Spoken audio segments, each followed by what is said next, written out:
Update.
Good afternoon, everyone, and welcome to today's provincial COVID-19 briefing in Surrey. As President and CEO of Fraser Health, I am honored to welcome Minister Dix and Dr. Bonnie Henry back to our region and to thank them for their ongoing leadership throughout this very challenging time with COVID-19 pandemic. We are conducting our business today on the unceded and traditional shared territories of Katzie, Semiahmoo, Kwantlen, Coquitlam, and Tsawwassen First Nations. I refer to the 40,000 people that work and volunteer in our region in Fraser Health as Fraser Health family. I'd like to share a few quotes from members of our Fraser Health critical care team. The first one is one of the members that said, the majority of the time we are the last people COVID patients have spent time with and have shared their fears and hopes with, and then we carry the burden of their death on our shoulders. The creativity and adaptability of staff have used to provide care and support one another has been really inspiring, but it's not sustainable long term.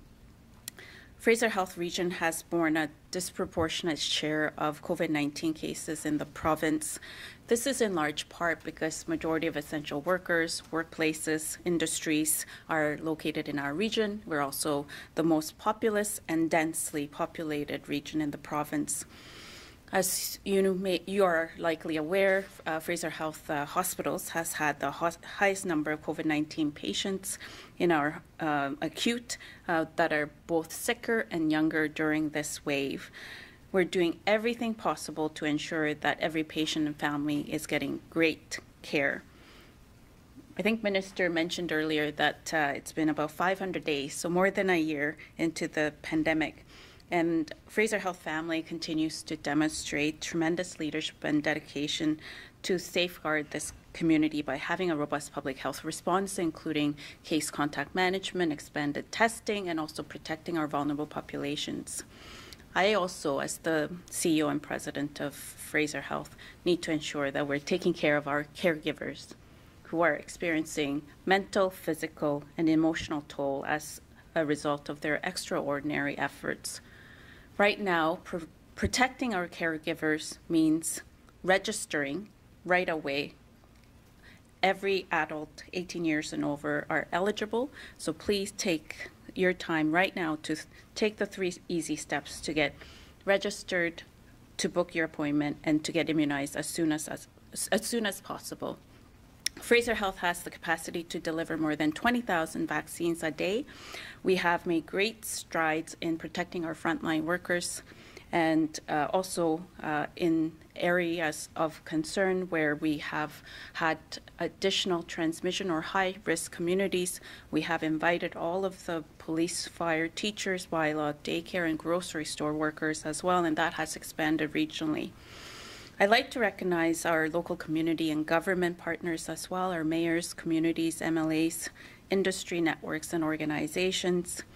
And they have been tremendously helpful throughout the pandemic and continue to support us throughout our immunization efforts.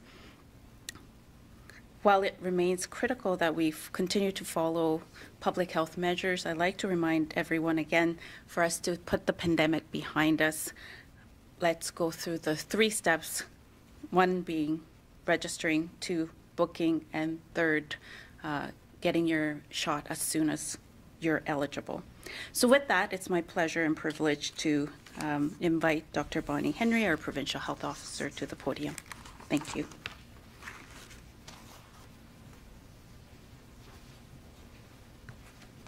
Thank you very much, and good afternoon. So this is our COVID-19 update for the province of BC, and we're very happy to be here in the Fraser Health region today. Today we report 684 new cases of COVID-19 have been diagnosed in the province in the past 24 hours, one of which was an epidemiologically linked case. So that brings our total in the province to 133,619 people diagnosed with COVID-19. Of those, 153 people are in the Vancouver Coastal Health Region, 445 are here in the Fraser Health Region, 17 people live on the Vancouver Island Health Region, 52 people live in the Interior Health Region, and 27 in the Northern Health Region. That leaves us with 6,802 active cases across British Columbia, of whom 457 people are in hospital now, 154 of them in critical care or ICU, and 125,025 people have now recovered from COVID-19. We have no new outbreaks to report today, leaving us with 4 active outbreaks in long-term care assisted living or independent living, and 3 in our acute care facilities. We have 1 additional death to report in the last few days, bringing our total to 1,595 people who have died from COVID-19 in British Columbia. And as always, our condolences go out to the families, to the caregivers, and to the communities. We mourn the loss of each and every individual along with you. We have been reaching another exciting milestone, though, in our immunization program here in BC. So sometime today, the 2 millionth dose will have been given to people in British Columbia. This is very good news. So far, as of early this morning, we've had 1,995,496 doses of all 3 of our COVID-19 vaccines administered in British Columbia. And of those, 95,868 were in people who received a second dose. Our immunizations are going up quickly, and the ages for those who are eligible for their vaccine is coming down. As of today, anyone 49 years of age and older can book their vaccine. And as well, we're continuing, as Dr. Lee mentioned, with our worker program and our outbreak response, using immunization as one of the tools. We will continue to share the latest age eligibility in our statements, and you can also go to Immunize BC, the BC CDC, or Government of BC websites to find the latest information and see where you will stand. But what I can tell you is with the vaccines that we have been receiving this week, we're now in a place where we can move very quickly down these age groups. And so the important thing is for you to be registered, so as soon as your age group comes up in eligibility, you'll be able to book your appointment. Yesterday, Health Canada announced that the approval of the Pfizer-BioNTech vaccine, the one that we have the most of here in the province, is now approved for use in young people down to the age of 12. And we are working with our BC Immunization Committee and our public health team to determine exactly how then we can best immunize young people, and when the youth program is finalized, we will be providing all of the details to people. I would like also to share that we have had our first case of vaccine-induced immune thrombotic thrombocytopenia, or VIT, that we have seen around the world and across the country. And this was following a receipt of an AstraZeneca COVID-19 vaccination. The person is a woman in their 40s. She is stable and currently receiving treatment in hospital in Vancouver Coastal Health. This is something that we know is rare, but is associated with the AstraZeneca vaccines that we have been receiving here in Canada. The recent update of this safety signal with the information that we have from around the world is that the likelihood of this happening is about 1 in 100,000 doses. There is, however, a test that can help determine if you do have this syndrome, and there is treatment. But of course, recognizing symptoms and getting treatment early is important. And I know there are a lot of people who've received this vaccine. It's an important part of our program, particularly over the last few months as we've been dealing with this new surge in cases in our third wave. So while rare, the potential for this blood clot to develop is between the days, generally day 4 and day 28, around that period of time after you've received your vaccine. So if you have had a vaccine, any vaccine, and are feeling unwell, you can call 811, you can talk to your healthcare provider, particularly if you have symptoms that are concerning, such as a persistent severe headache, shortness of breath, chest pain or severe abdominal pain, and swelling or redness in a limb. These are things that should provoke you to get treatment and assessment right away. We can, however, be confident for those who have received the AstraZeneca vaccine here in BC that this is an excellent vaccine. It is safe and it is effective, and we only need to look at places like the UK to see how effective it is in preventing transmission, making sure that you are protected yourself, but also protecting your family and those that you are closest to. And it is, as I mentioned, an important part of our program here in British Columbia, particularly at the time when we were managing this surge in our third wave. I recognize it can be alarming to hear of this blood clot, and if you are somebody who's received this vaccine, you need to know that it is rare and it is treatable, and you can be confident that you have received a safe and effective vaccine. I also am confident that all of our vaccines that we are using in our program here in BC and in Canada are being monitored carefully, and the safety signal that we saw and what we've seen now with this person being our first case here in BC tells us that our safety monitoring system is working, and we will continue to provide you information as it becomes available.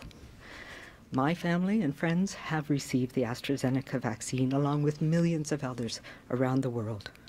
And I am confident that they have done the right thing to protect themselves and our community. Also want to remind people that our Speak survey continues and will be open for the next week or so. And so far, over 192,000 people in BC have completed it, but we want to get that number up, particularly if you're in the interior, in the north. We want to hear from you about how the pandemic and how the measures that have been put in place and the immunization program have affected you. And please help the seniors and elders in your life complete the survey and share their stories as well. So the Speak survey is available on the BC CDC website at bccdc.ca COVID-19 survey. It is incredibly encouraging to see our immunizations going up and our rates of transmission ever so slowly bending down. It's also so important that we've started to see the impact of the measures we have been taking together in BC, meaning that hospitalizations and ICU admissions are also decreasing. This is a huge relief to many of us, to our colleagues who are working so diligently every day in the ICUs here. I had the privilege of visiting the Surrey Memorial Hospital, and the team there, I know, is doing everything they can to treat people. And the fact that we're no longer seeing that surge of admissions is a tremendous relief for them too. And it shows that what we are doing here in BC right now is working. It is working to prevent transmission and to save lives. By continuing to follow all of our safety basics, and for all of us to get our vaccine as soon as we are eligible, we will be one step closer to that point where COVID will no longer be disrupting our lives the way it has for this past year. When it is your turn to get your vaccine, take a photo and share it with your friends and family. Encourage them to get their shot too. By doing this, you're showing them that you have done your part to help protect them as well. And today, 2 billion doses will be in people's arms here in BC. We need to keep this momentum going. We are closer every day, and we'll get there by continuing to follow the public health guidance that we have in place, by making sure we're staying small, by making sure we are not traveling for vacation or recreation, by wearing our masks and doing all of those things that we have been doing, and by getting vaccinated when our turn comes up, as it will for everybody in the coming weeks. And as well, we need to remember to continue to get us through this together by being kind and being calm and staying safe. Thank you.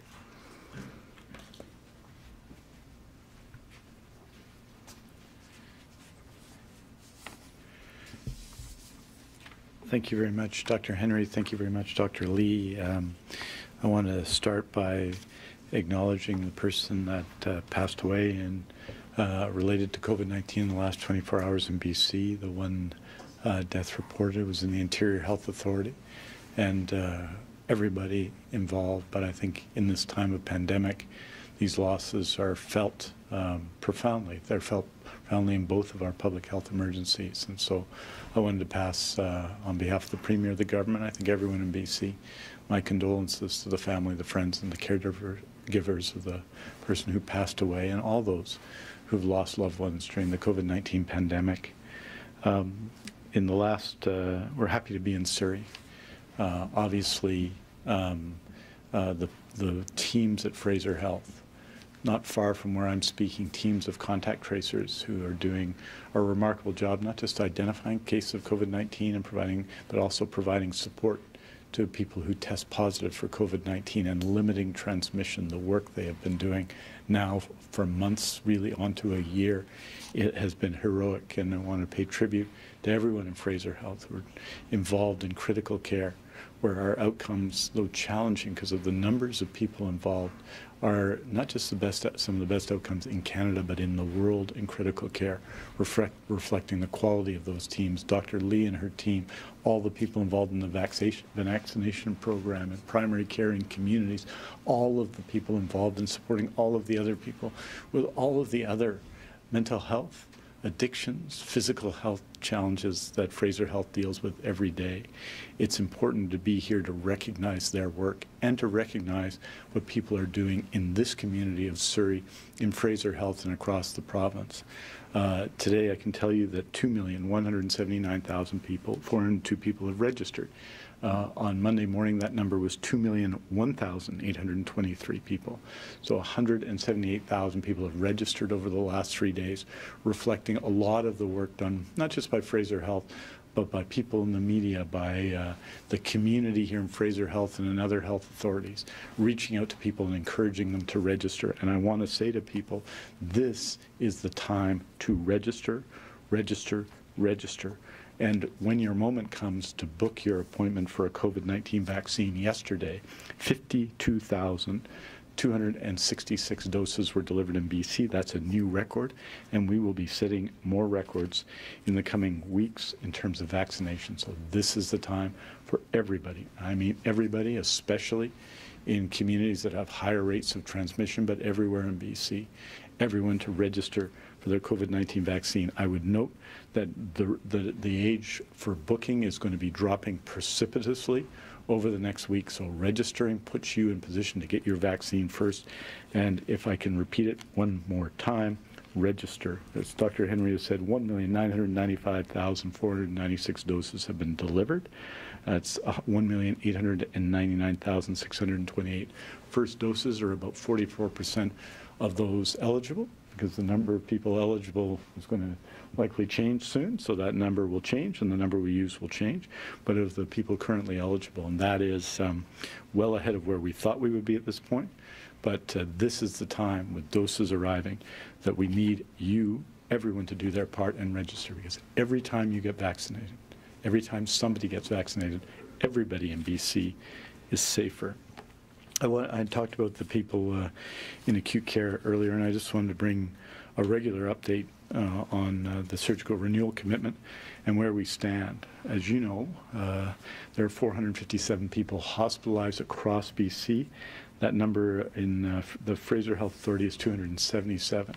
And while that number is slightly down from the 511 we saw a number of days ago, it's nonetheless very significantly too high. 154 people in critical care, twice as many as at the height of the COVID-19 first wave in April of 2020. And the work being done there is extraordinary, but we need fewer people in hospital. And that has an effect on all of the other care that we provide in hospital, as well as our healthcare workers and, of course, the patients in hospital as well. For patients in hospital and their families, this is an incredibly challenging time. We have excellent healthcare staff in BC, and their commitment to care has been seen throughout the pandemic. To support our healthcare staff and continuing to deliver that care, several health authorities that have been most affected by the pandemic, principally Fraser Health and Vancouver Coastal Health, have reduced surgeries in the last couple of weeks.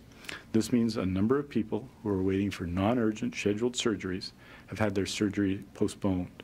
We know that every one of those surgeries is important, and we are tracking every one of them.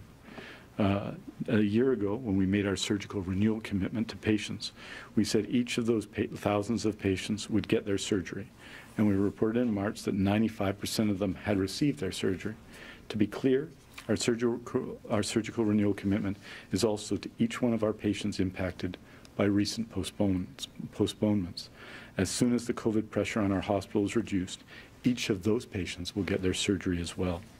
Today, we can report the number of surgeries postponed from April 26th to May 2nd was 421. That's 130 in Fraser Health, 242 in Vancouver Coastal Health, and 49 in Vancouver Island Health. It is important to note that no surgeries were postponed in Interior, Northern Health, or the Provincial Health Services Authority. This means in the 2-week period from April 19th to May 2nd, a total of 819 surgeries have now been postponed. Health authorities continue to provide urgent and emergent surgeries, and where possible, non-urgent surgeries as well. And to that key point, here's the week's surgical update for April 19th to the 25th. Health authorities completed 7,103 surgeries during that week, of which 5,581 were scheduled and 1,522 were unscheduled surgeries. By health authorities, that's 1,991 in Fraser Health, 1,346 in Interior Health, 436 in Northern Health, 1,580 in Vancouver Coastal Health, 1,487 in Vancouver Island Health, and 263 in the Provincial Health Services Authority. Our indicators, many of our indicators, of course, are moving in the right direction. As I said, right now, about 44% of those eligible have had their first shot. We are moving very, very quickly in our vaccination rollout, particularly in communities such as Surrey. Getting vaccinated will not only help to protect ourselves, but will protect our loved ones and our communities. And as important, will reduce the COVID pressures on our hospitals and surgeries. It's essential that we get vaccinated. If you have not yet registered, if I have not mentioned that before, we must register now. When our turn comes, we'll be invited to book, and we should book right away. We can go to the Get Vaccinated BC website, or alternatively call 1-833-838-2323 to take that vital step in making ourselves and our communities safer and reducing the toll that COVID is taking on our hospitals and healthcare staff. It's been a long and tough fight against COVID-19, but continuing to use our COVID skills now and getting our shot as soon as we can will change the course of our pandemic and make the difference that we've all been hoping for. And with that, I want to invite Dr. Henry back to the podium, and we're happy to take your questions. Thank you. As a reminder to reporters on the phone, please press *1 to enter the queue. You will be limited to one question and one follow-up. Please also remember to take your phone off mute. You will not be audible until your name is called. Our first question today is from Katie DeRosa, Vancouver Sun. Katie, please go ahead. Just before Katie, I apparently have misspoke again. My apologies. I think I said there were 684 cases. The total number is actually 694 new cases today, so I apologize for that. All right, no worries. With that, Katie, are you there? Would you like to go ahead? Yes, thank you, Dr. Henry. The case of the blood clot involving the woman in her 40s, how long after her vaccination did it take for the symptoms to develop? Did she go to hospital, or what was the process for sort of recognizing those symptoms and getting treatment? Yes, so her symptom onset was several days after, and it was around day 5 or day 6. I don't have the exact date. And the symptoms were, she followed up with her family doctor, who recognized that this might be related and did a blood test. So there is a blood test, and we've put out information to all physicians in British Columbia to remind them of the things to do and the symptoms to look for. So what we're talking about are clots in sometimes arteries and or veins in the body. So the pulmonary artery is a common one, in the legs, in the arms, and the one that's quite unusual is not the case in this case, but is central venous sinus thrombosis. So that's a blood clot in the veins in the brain. So the blood test that was done checks for platelets, and the platelets were low, and the person was referred for treatment. So yes, it happened as it should happen, and I do want to remind clinicians that it is important to have that index of suspicion and to do a CBC, a blood test, and to check for platelets in people that you have a concern about. And I think it's a testament to the clinician thinking about it, and this person going early for treatment or for assessment of the symptoms that she was experiencing. Katie, did you have a follow-up question? Yes, please. Thank you. Are you concerned that this could, again, increase the preferential position towards Pfizer and Moderna? As you know, Nancy had said earlier this week, like, what are your concerns about this increasing vaccine hesitancy or vaccine shopping? Yeah, so I think, the reality is right now we have a lot of Pfizer vaccine, and that's been the mainstay of our program, the Pfizer and Moderna, so the messenger RNA vaccines, and that is what we are receiving most of. We have received a really important amount of AstraZeneca that was used, as we know, over the months of March and April, when we had a very small amount of vaccine otherwise. So it has played an incredibly important part of our program. We are not expecting a lot more of the AstraZeneca to come in, so in some ways it's a bit of a moot point, but I do want to reassure those people that have received the AstraZeneca vaccine in the last few weeks and months. It is an excellent vaccine, and we only have to look at places like the UK to see how beneficial it has been at helping stop the outbreaks that we've been seeing. We've used a lot of this vaccine to help with the outbreak in Whistler, for example, and it is very effective and safe. So we do also want to make sure that people are monitoring for these unusual and rare symptoms, and I know that many people have had a lot of anxiety about that. So take a deep breath and be reassured that this is rare, that physicians know what to do, and that if you have any concerns, that you contact your healthcare provider. You can go to the emergency department if it's severe, and also you can call 811 and we can get you assessed and treated if needed.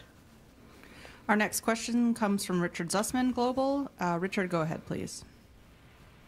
Dr. Henry, I'm sure you've heard even while you were in Surrey, that a number of people in the community continue to call for a more concerted effort for vaccinations in Surrey, doing something like we've seen in Prince Rupert or other communities in terms of opening up for all age groups across the entire city. Is that something that at this point would still be considered, considering I think it's still one of the hottest spots in the province? It is, and we've seen a number of things happening, and especially in the high-risk communities, and we've identified those, and I know Fraser Health has been looking at where we need to target people to be immunized and to get registered and get into that immunization stream. And we'll continue to look at those high-risk CHSAs across the province, so it's not just in Surrey, though a large number of them are here. But what we have learned, of course, is that it's a very different different thing to target a community with hundreds of thousands of people versus a community with a few thousand people. So we need to use different strategies to make sure that people are able to get into the clinics in an efficient way. And I know Fraser Health is doing a good job at that, an amazing job of that, just by the numbers of people who have been immunized in the next few days. And you will see that ramped up with a focus on those high-risk communities that we know are here, particularly here in Surrey.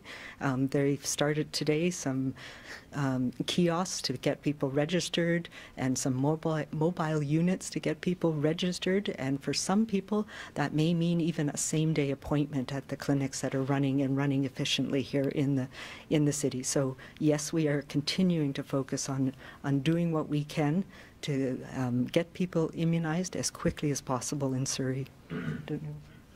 Anybody else wants to?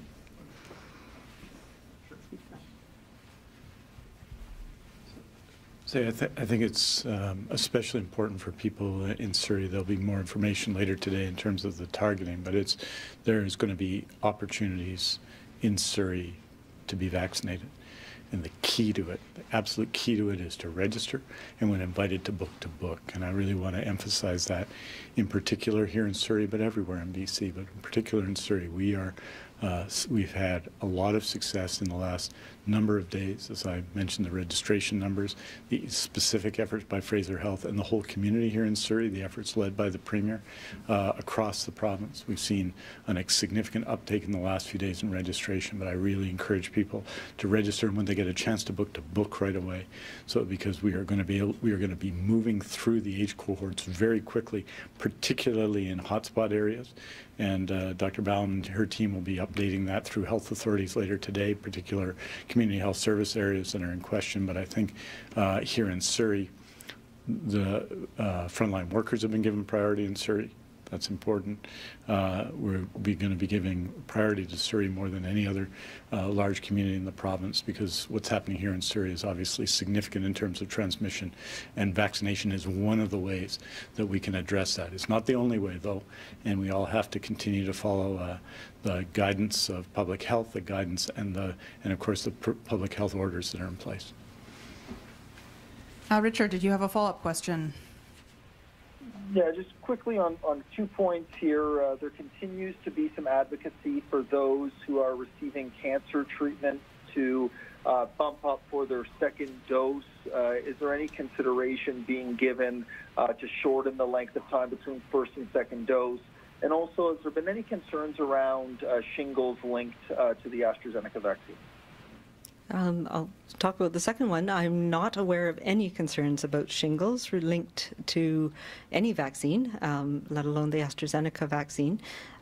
So no, shingles, as people may know, is the reactivation of chickenpox virus, varicella virus that is in one's body, and it can come when people are worn out or immune suppressed. So it is more common as we get older. So it would not surprise me that of the millions of people who've been immunized, that some of them will have developed shingles around that period of time, but not associated with the vaccine specifically that I'm aware of.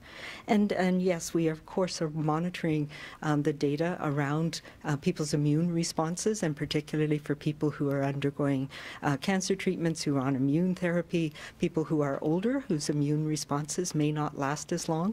But I think it's very important to put the one limited study in context. And what it showed was that for some people receiving cancer treatments, they don't mount as strong an antibody response after the first dose. And importantly, many of them do not mount a strong antibody response after the second dose as well, as many as 40% of the people in this small study. So what that tells us is the same thing that we've been seeing all along, that it is more important that we make sure we are decreasing transmission in our community. That better protects everybody, even people who don't mount as good an immune response, as opposed to trying to bump up individuals' personal immune response. So we need to find find that balance, and so we will be continuing to offer first doses to as many people as possible, and then we will be moving on to second doses. And as with the vaccine that we have coming in, and with the decreasing of our age-based program so rapidly in the next few weeks, we will be able to move up second doses, I believe, for most people starting very soon. Okay, our next question comes from Justine Hunter of the Globe and Mail. Go ahead, please.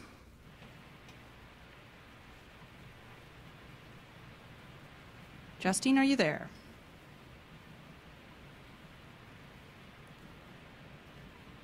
Justine, you might be on mute, so I'll give you one last opportunity. And if not, we're going to go to our next question. Our next question is from Shannon Patterson of CTV. Shannon, please go ahead, please. Oh, hi, Dr. Henry. I know mix and match studies are happening right now, and we're waiting results for that. If they don't find any adverse health effects, will people in British Columbia who had AstraZeneca first be automatically given Pfizer or Moderna? Will they be given a choice? Because I do think that there will be hesitancy for some people to take a second dose of AstraZeneca today.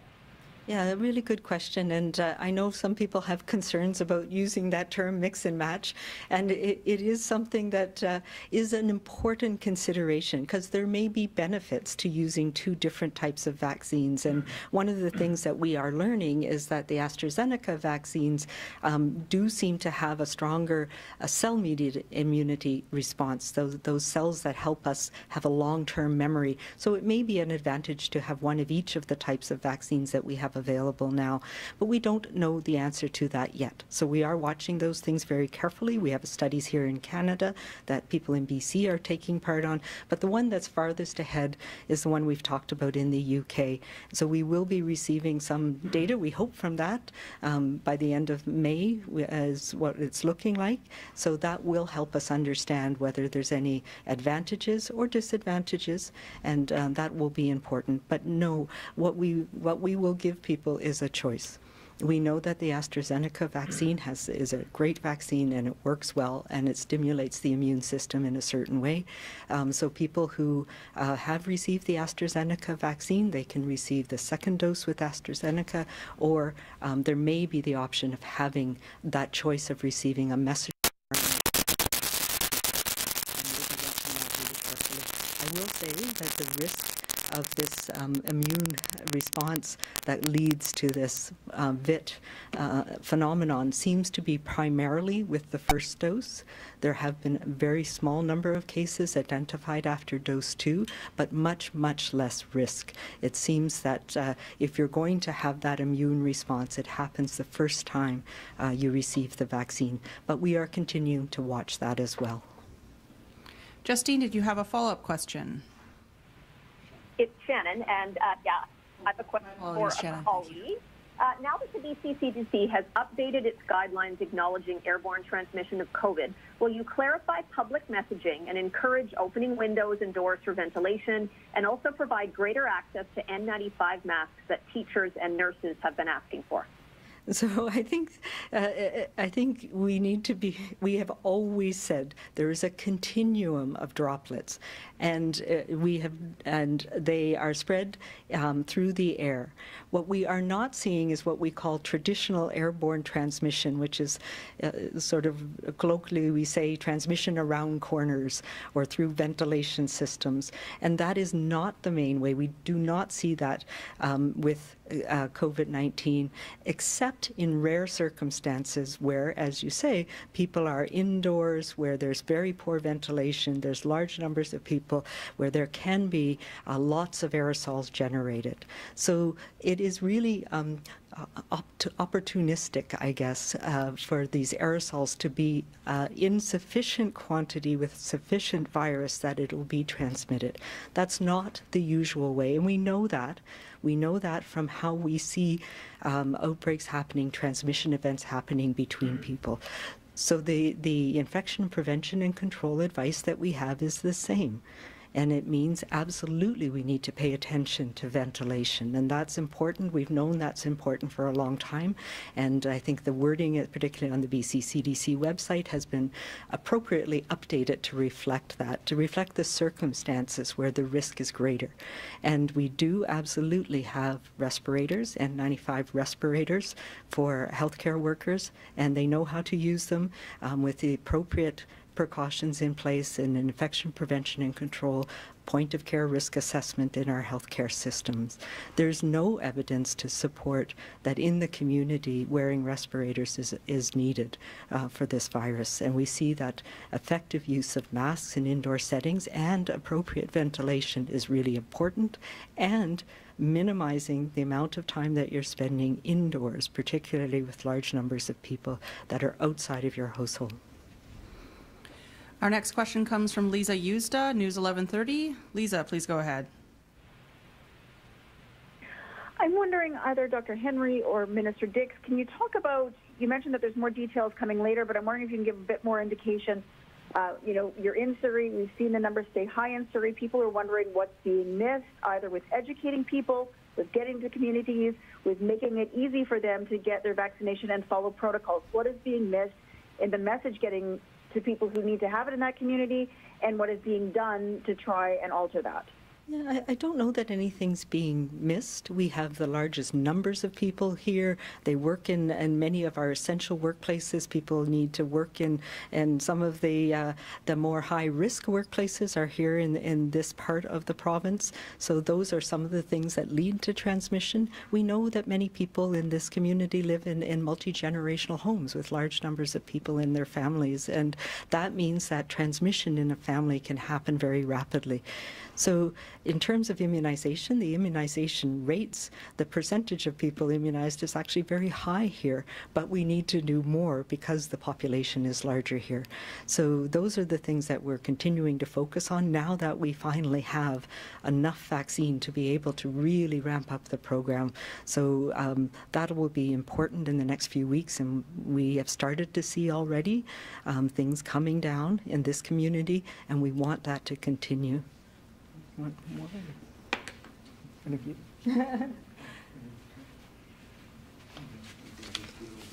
Thank you so much. I think, as Dr. Henry mentioned, there's unique areas within Surrey and Fraser Health regions, such as essential workers and sometimes very vulnerable, disadvantaged populations where it's not easy for people to get away to get the immunizations, or whether there can be difficulties in terms of having protection at workplace to prevent transmission as well. So all of that together has led to greater number of cases and transmission in our setting. I do believe, however, it's important to remove every barrier possible to ensure that everybody registers and gets immunized as quickly as possible. We have put enormous amount of effort with our community partners and provincial leadership and support to get everyone registered as quickly as possible and get every eligible person immunized as quickly as possible. Nothing would make me happier than all of Surrey being protected, and of course for our healthcare providers to have that done. And for us to do that, we need to ensure that everybody's registered and gets their immunization as quickly as possible. And Fraser Health is finding new ways to do so. In today's announcement, I think we had information bulletin going out about supporting registrations, and this is building on the work that we've done with Gurdwaras and community or organizations and partners, where we're going to outreach into different areas where we're seeing lower registration and trying to boost that up and enhance that and accelerate as quickly as possible.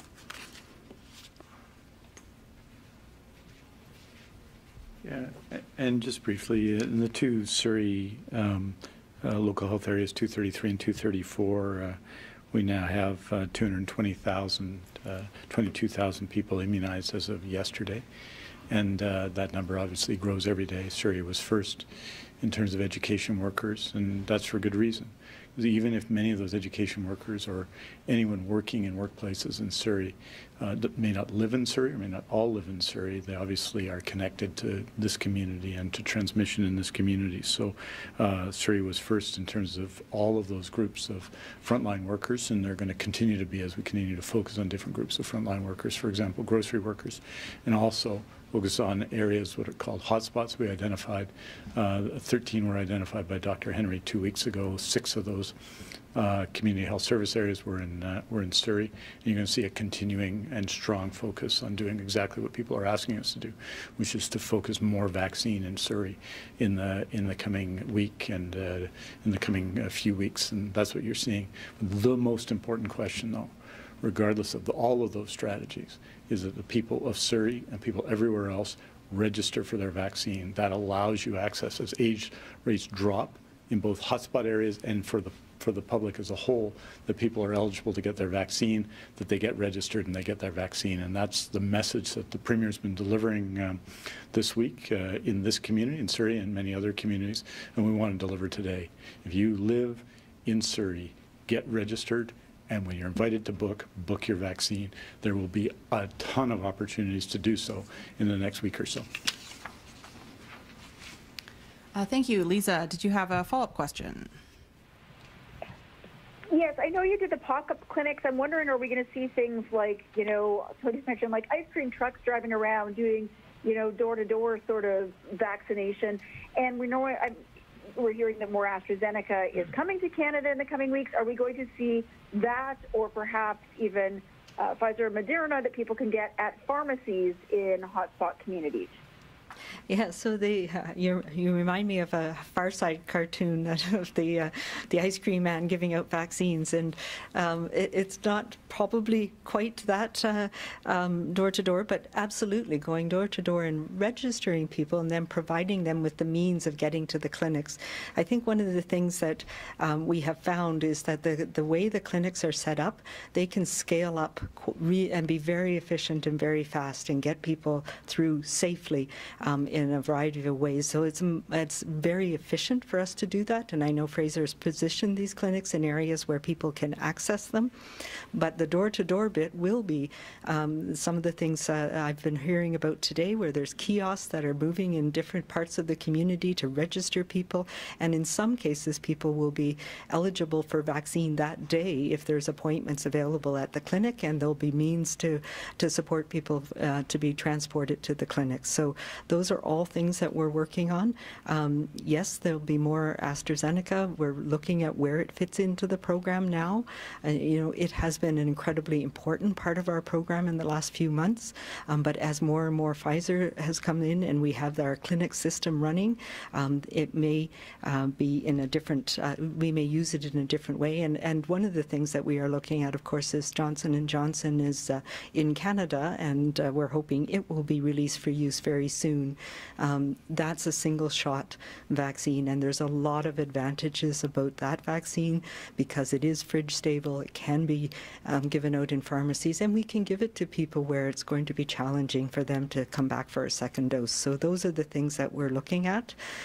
We do expect that we will have some of our program through pharmacies in the future. It's slightly different in that getting the information into the data system and being able to titrate where vaccine goes. And we saw that when we were doing this with the AstraZeneca, that it's much more complicated to get vaccine distributed to hundreds of pharmacies versus the efficiency that we get in doing it with our clinics around the province.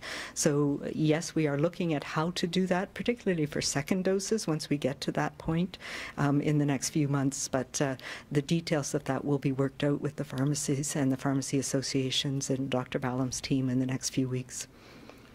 All right, for our next question, we're going to go to Justine Hunter of the Globe and Mail. Justine, please go ahead. Hi, can you hear me this time? Yes, we can. Yes, okay, thank you.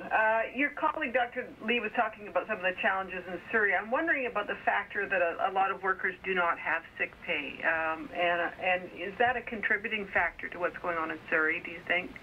And would sick pay be a good public health policy?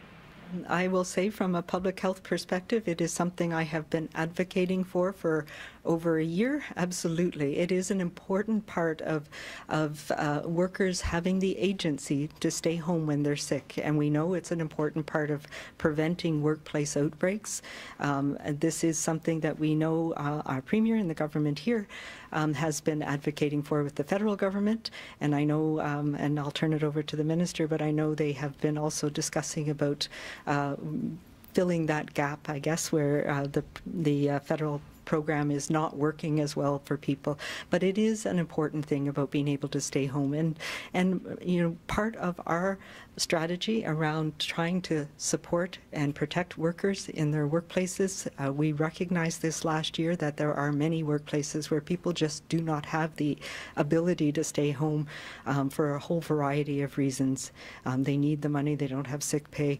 It's not easy to stay home from certain jobs, and it is incumbent on the owners and operators of many workplaces to make sure that they keep all of their workers safe by ensuring that people who are sick are able to stay away and not pass it on and not transmit it within the workplace. And we have been focusing our work with WorkSafe BC, our environmental health officers across the province who do this on a day-to-day basis to make sure that COVID safety plans are in place to protect workers in their workplaces across the province. Very short answer, Justine, yes, and I think you can stay tuned to hear from my colleague, Surrey Newton MLA, and Minister of Labour Harry Bains and the Premier on this question in the next short while on sick pay. As Dr. Henry has said, there, of course, is more to dealing with workplace transmission than that, but it's an important element and will be of great assistance right now. I would say that our workplace campaigns that here in Fraser Health, Fraser Health's been leading WorkSafe BC, have been helpful and effective in supporting businesses both when transmission occurs, and you've seen the strategic use of vaccination over the last number of months, the priority vaccination given to people in high transmission industries such as food processing and agriculture. And so all of that is part of a strategy we need to do to reduce transmission in workplaces, and those efforts, those COVID safety plans that have been in place for a while have been key to that. But there's no question. That's why the Premier has been advocating for sick pay, a national program for sick pay, which in our view would make the most sense, and why he's made it clear that he'll be leading steps to fill the gap in the absence of that. Justine, did you have a follow-up question? I do, thanks, and it's again for Dr. Henry. NACI was given information this week on the mix and match vaccines. When do you expect British Columbians, those who have had the AstraZeneca or Covishield for their first shot, when will they have a clear answer about what their booster will be, especially given that you noted we're not expecting a lot more AstraZeneca here in BC? Yeah, so I did speak to that a little bit earlier. We have had some preliminary results, or some preliminary data, but not results yet from the UK studies. And there's a study continuing in Canada, but it won't read out, as we call it, for some weeks to months yet. So I expect that we'll have some better understanding from the UK study by the end of this month. And as I said earlier, it will be a choice for people. We will ensure that we have enough of the AstraZeneca vaccines so that people have the choice of receiving that as their second shot. We know that there are some, that it's a very effective vaccine and that the risk of these very rare blood clots are very low. But I'm hopeful that people will be able to have that choice about receiving a messenger RNA vaccine or a second dose of the AstraZeneca. All right, our next question today comes from Jawad Siddiqui of Connect FM. Jawad, please go ahead. Hi, thank you. Reference to vaccine registration kiosks in Surrey, Dr. Henry. Will it help to have these kiosks at places of worship like gurdwaras, mandirs, and mosques, for instance, to boost vaccine registration and overcome any community-specific vaccine hesitancy? Any plans to do that? I'm going to talk to Dr. Lee for that one, but I think it's yes. Definitely, and we've been engaging with community leaders and community partners throughout this. And one of the areas that we've focused on is registering and increasing accessibility for vaccines through places of worship. In fact, gurdwaras have been used through community partners, and last weekend we've done registration there and going in actually with immunizations in the coming days as well. So those will be ongoing efforts, and that'll be in addition to some of the other areas that we mentioned that are highly accessible, like malls, some of the grocery stores, et cetera, et cetera. So yes, definitely that's an area that we are expanding very rapidly in. And Jawad, did you have a follow-up question? I do, thank you. And I was also wondering if there has been any assessment on government's or maybe public health's part as to why there is low registration rate in racialized community. Perhaps Dr. Lee or Minister Dix can answer that. Thank you. Okay, I can start. Yeah, you know, we are looking. We've taken advice, and especially this week, we've had a number of meetings. The Premier has, the Minister and I have, and I know Fraser Health has as well, with community leaders, with leaders from different groups, both here in Fraser Health, but around the province, to try and better understand how do we reach out to certain groups, because it's not just in Surrey. We certainly have seen in the Chinese community there's questions, and so it is about how do we provide the information that people need to make that choice, that decision for themselves, and then make sure that both the registration is easy and we can support people to do it, and the vaccine is accessible. So there's a whole variety of reasons, and I think it varies a little bit by different communities. We're expanding our efforts to make sure that that information that people need is available in a language that that speaks to them and from people who speak to them. Yeah, I think Dr. Henry has said it well. We obviously have to continue the reaching out that's gone on really over the entire year to ensure that our message is heard by everyone and we receive feedback, and that feedback guides our how we approach different communities. I think we've seen really in the period in particular, October, November, December, in that period where there were issues around transmission. I think great leadership, for example, in the South Asian community, very significant leadership in the Chinese Canadian community, but other communities as well, that have stepped up and delivered those messages around transmission and physical distancing and all of the steps that we need to take, and we need to really double down on all of that now. And I think we've seen that in particular this week, but in the last number of weeks, real effort to get registrations up everywhere, and particularly in, as you note, in racialized communities. And I think it's starting to have success, but we've got to just continue to work. And every time someone delivers that message, whether it's on social media, in the regular media, or to people and their families and friends, we need to contact people, and if they need help to be registered, get them registered. And we need otherwise encourage them to register, because this is an important period. Every single person in BC, every single one, is going to have an access to their COVID-19 vaccine before the end of June, and probably before. And I think this is the time to get registered so you can get that access at the soonest possible moment. And that's particularly important through all of these efforts. And I think as well in the efforts led by the Premier this week in listening and learning and applying what we've been told by communities as well, which has gone out throughout the pandemic, but on registration is particularly important now. All right, we have time for one more question. For everyone listening, Dr. Henry and Minister Dix will release a statement this afternoon with the latest information on cases, hospitalizations, and outbreaks, which you can find at news.gov.bc.ca. Our last question today is from Tanya Fletcher, CBC. Please go ahead. Thank you, and if we could get an answer in French from both questions, that would be great.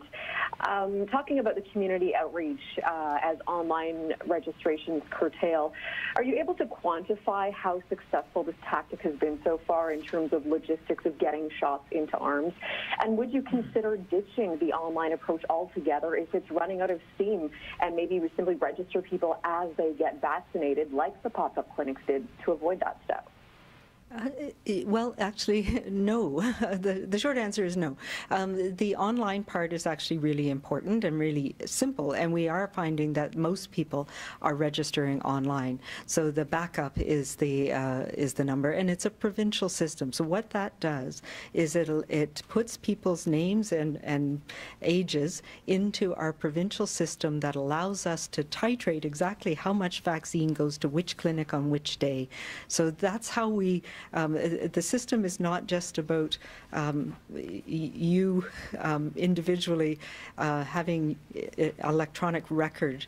It's about how we manage the flow of vaccine and how we manage flow of clinics. So when you register online, that information follows, it goes, vaccine is designated for you to that clinic, and when you go to that clinic, all of your information is there, and so it makes it very efficient. We know that there's exactly, it's like reserving your vaccine in your clinic, and then that information goes automatically into our provincial immunization registry, so the system recognizes when you're due for dose 2 and will notify you for that as well. So it is a very complicated system, but it is an effective system. We've had some glitches, as you know, over the last few weeks as we wanted additional functionality for the online part of it.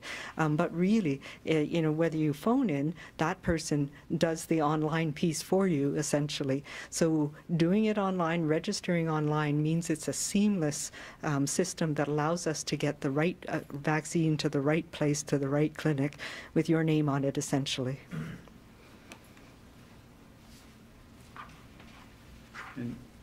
And just the numbers we've actually had in terms of registration, 3 of our best days in the last number of weeks. I mean, in the first days, obviously, when you launch a new system, there's a lot of registrations. But we've gone from 2,001,000 on Monday to 2,179,000. It was 178,600 registrations in 3 days since the Premier started leading his efforts in registration, but not just the Premier, many community groups as well. So I think those efforts are bearing fruit. I've expressed my appreciation for people in the media, both different language media and all of the media, really, who have been, I think, providing the information that's necessary. And just remind people, if you don't want to register online, you can call us at 1-833-838-2323. Je dirais que les derniers 3 jours étaient des journées, parmi les journées les plus importantes en termes de registration, d'inscription dans la province, dans notre programme de vaccination. On a eu 180 000 nouveaux gens et personnes inscrits dans la province, ce qui est une augmentation importante. Il faut continuer, il faut mettre le double sur cette idée. Je pense que c'est important maintenant que tout le monde s'enregistre, et je pense que ça va être de plus en plus possible. Donc on peut le faire sur l'Internet, bien entendu, mais aussi sur le téléphone, et j'encourage tout le monde de s'inscrire dans notre programme de vaccination. Tanya, did you have a follow-up question? Yes, thanks. Quebecers will soon have electronic proof of vaccination. A QR code will be emailed to everyone who's been vaccinated. It's not clear what this scannable code would be used for, but is this something that is being considered in BC as well? Well, we're talking with our colleagues across the country, and as you've heard Minister Hadju explain, Canada is also working internationally to understand what a vaccine passport might be. It's not something that we've looked at specifically, a QR code, but we do have every vaccine registered in our provincial immunization registry, and that's another thing that comes with this system that we've built around it, is that you will have access to your immunization record electronically. So that's important for you to know what vaccine you received and when what your second vaccine is as well. We have not moved ahead with how we might use something like that, and I don't believe we will be using anything like a vaccine passport in British Columbia, and I know our colleagues across the country, we've been talking about this. So whether it's for personal use I'm not sure what the plans are in Quebec, but we are looking at making sure that people do have access and to their own information, their own health information. And I know there'll be an international need for some sort of probably for a period of time until for some sort of a vaccine passport, so to speak, for international travel, most likely, until that time that we have people safely immunized around the world. And right now, it reflects a major inequity in access to vaccines in many countries around the world. And, you know, I know here in Canada, we're looking at how can we support immunization through things like the COVAX initiative.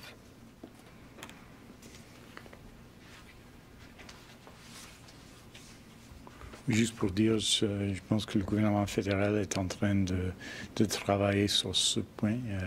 Ma collègue, la ministre Patty Hajdu, est en train de mener ce travail avec ses collègues au sein du gouvernement fédéral. Ce qui est important ici, c'est que tout le monde va avoir accès à leur propre bilan de vaccination.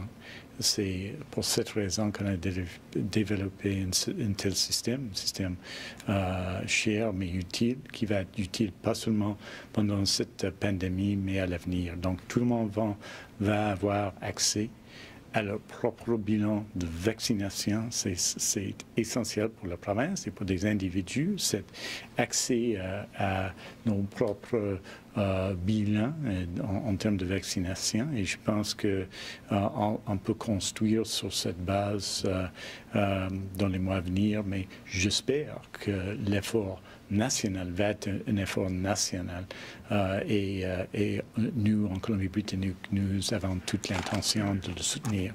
Thank you very much. Thank you to Dr. Lee. Thank you to Dr. Henry, and thank you to Fraser Health for having us here today. Thanks. That's all the time we have for today. Thanks, everyone, for joining.